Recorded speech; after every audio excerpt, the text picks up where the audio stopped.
આ બાળકોને સત્સંગ દીક્ષા ગ્રંથના મુખપાઠથી નાનપણથી જીવન જીવવાની સ્પષ્ટતા થશે. આ જીવનનો સૌથી મોટો લાભ છે. દેવાંશ નામનો એક નાનો બાળક, એને સત્સંગ દીક્ષા ગ્રંથ મુખપાઠ કર્યો. એમના પિતાશ્રીનું નામ હરિકૃષ્ણભાઈ. તો એમની જોબ પર તે હરિકૃષ્ણભાઈને કર્મચારી હતા. એમને જે કંઈ જીવનમાં પરિવારમાં પતિ પત્નીના ઝઘડામાં પ્રશ્ન હશે એટલે એમણે આપઘાત કરવાનું નક્કી કર્યું. એમને હરિકૃષ્ણભાઈ સાથે મિત્રતા, આમ પોતાના શેઠ કહેવાય પણ આમ મિત્ર ભાવ, એટલે એમને હરિકૃષ્ણભાઈને કીધું હું આત્મહત્યા કરીશ.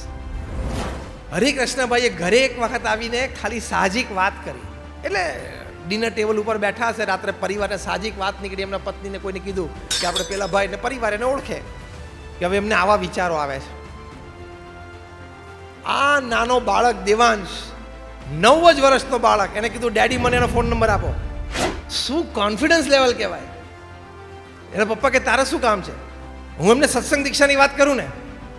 અમારા ગુરુ મહંત સ્વામી મહારાજે સત્સંગ દીક્ષા ગ્રંથમાં 41મા શ્લોકમાં લખ્યું છે કે મૂંઝાઈને કે કોઈ પણ રીતે આત્મહત્યા ન કરવી. હું કાલે પપ્પા સાથે તમને સત્સંગ દીક્ષા ગ્રંથ મોકલાવું છું.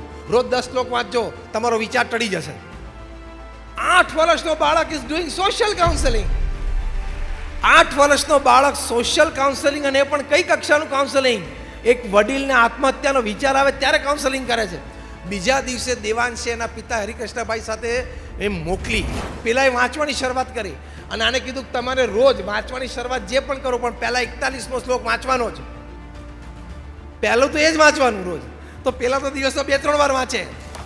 અઠવાડિયામાં એ વ્યક્તિને આત્મહત્યાનો વિચાર ટળી ગયો. આજે પણ એ વ્યક્તિ જીવે છે અને સ્થિરતાથી જીવે છે. એ વ્યક્તિ સ્થિરતાથી આજે જીવે છે અને આત્મહત્યાનો વિચાર ટળી ગયો. થેન્ક્સ ટુ સત્સંગ દીક્ષા ગ્રંથ, પણ thanks to this little boy Devansh. शनराधि को मान स्वामी का दिव्य अलौकिक नारा